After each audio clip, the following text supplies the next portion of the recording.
Thank you very much, Larry. We are here on a beautiful afternoon for football.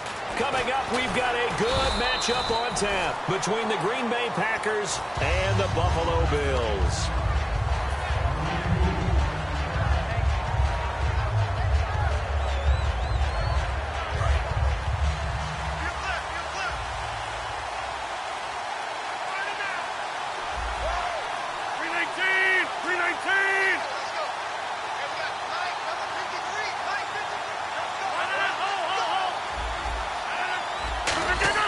On 1st and 10, here's Rodgers. He finds Randall Cobb with a completion. A couple of years ago, Cobb signed that 4-year, $40 million deal. Since then, the numbers have been down a little bit, although last year only played 13 games. Yeah, and I wouldn't be as concerned with the numbers dropping if I were a Packers fan, because remember, Devontae Adams has developed as a player, and his numbers have gone up. You got Jordy Nelson back to full health in 2016. He's going to catch a lot of passes, almost caught 100 in that season. Jared Cook at tight end. That's a new weapon Green Bay didn't have for a while. And don't forget, Randall Cobb spent some time as a running back when all the injuries hit the backfield. So his versatility is still a major plus for Green Bay. Possible run anticipation here as the D-line sandwiches together. It gets it over the middle to Cobb. And he takes this one down all the way near the 30. A good pickup there of 20 yards. And he's already got 2 catches on the opening drive. They know he's going to be a handful. And sometimes you game plan for that offensively. You want to make sure that guy touches the ball, and sometimes it just happens naturally.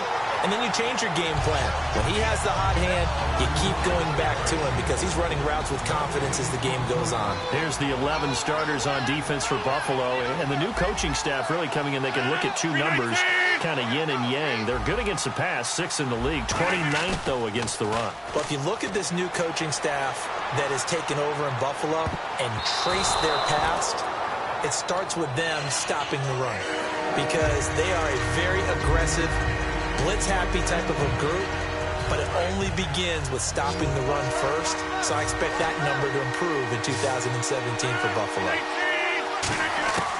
Throwing is Rodgers on 3rd down. It's caught. Nelson. And he's going to be out of bounds down inside the 20. I don't care how many times we say it. I still get a kick out of watching quarterbacks and receivers do the pass tree in pregame warm-up.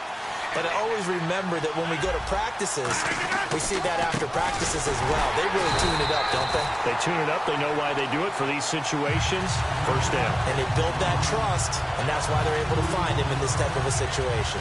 No matter what defense is called versus a running play, linebackers are telling the defensive guys up front, you take care of the offensive line, keep us uncovered, let us run to the ball, we'll make big plays. Well, that paid off there. All the guys up front, the big fellas, they controlled the 5 offensive linemen.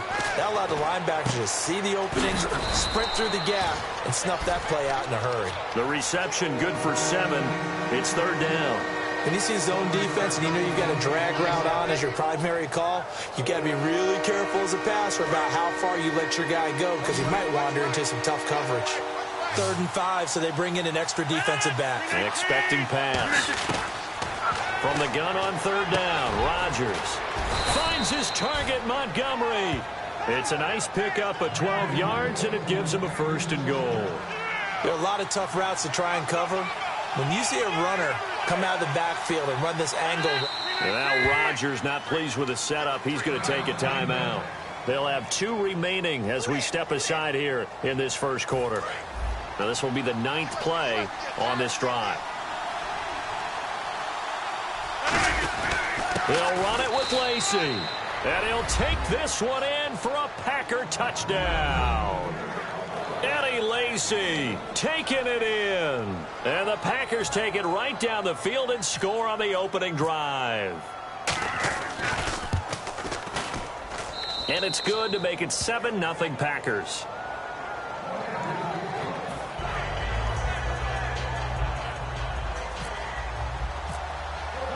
Now after the touchdown, here's Crosby to kick it away. That'll be taken in the end zone. And he'll elect not to return this one, so they'll bring it out to the 25 on the touchback.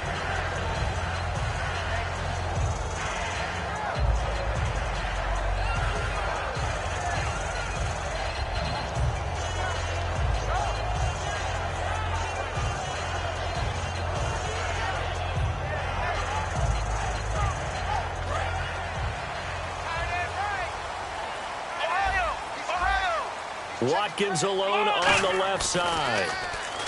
Taylor forced out to his left. And he'll slide down to avoid the contact. It's a gain of 9 yards. And it'll be second and about a yard to go for the first. Partner, he was going through his progressions. Not there, not there. After about the third one, he decided he better pull it down and run for it.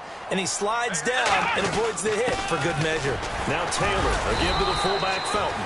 Not enough there for a first. No gain, as a matter of fact. And it leaves them at 3rd and 1.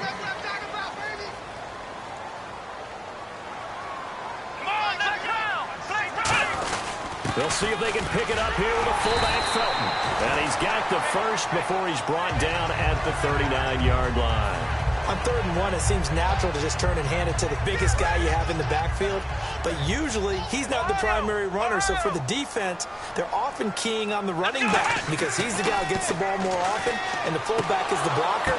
The ball popped in the air and intercepted. A great read, and it's picked off. And he will be brought down, but he's got the interception on a final play of this first quarter. With Charles Davis, I'm Brandon Gaudin. Second quarter about to get underway with the Packers in possession of the football. They take over 1st and 10 following the interception. Now trotting out there, the Packers getting ready to go. And they were able to punch it in the end zone last time. They'll be looking to do that again here for the defense. Obviously, they'll be looking to stop them from punching it back in the end zone. It always is punch-counter-punch, isn't it? And which team has the advantage? Well, let's just go back. Last time on offense, they rolled downfield, got into a good rhythm. You can see a little more bounce in and out of the huddle. You can see the sideline really get into the game. So defensively, you're thinking to yourself, how do we take that away from them? How do we get the advantage back? Let's see what they come up with. I think pressure is always the first way to go. You love pressure. I love it. We'll see if they dial it up this drive.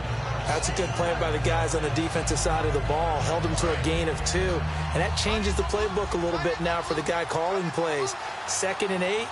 Now he's got to probably think about going to the air instead of maybe staying with the ground game.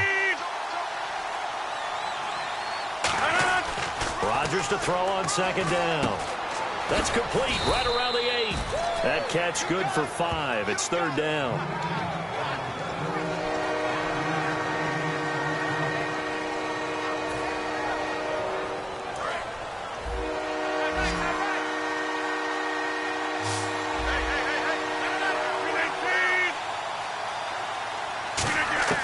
Rodgers going to try and throw on 3rd down. He dropped it. Couldn't hang on in the end zone. So no 6 points, incomplete. After all the preparation, all the practice, a play like that will absolutely break your heart. They had everything they wanted, just unable to complete it. In the end zone, a big-time drop. And the move from Mike McCarthy is going to be to keep the offense on the field here on 4th down. They're going for it. Rodgers to throw for it on 4th. And he's got it. It's caught for a Packers touchdown. Randall Cobb, a 5-yard touchdown. And the Packers add 6 to their lead. And all about timing there on that short slant, Charles. Exactly right. That was timed up so well. The route, the throw, touchdown. Extra point try now for Crosby. And it's good to make it 14-0.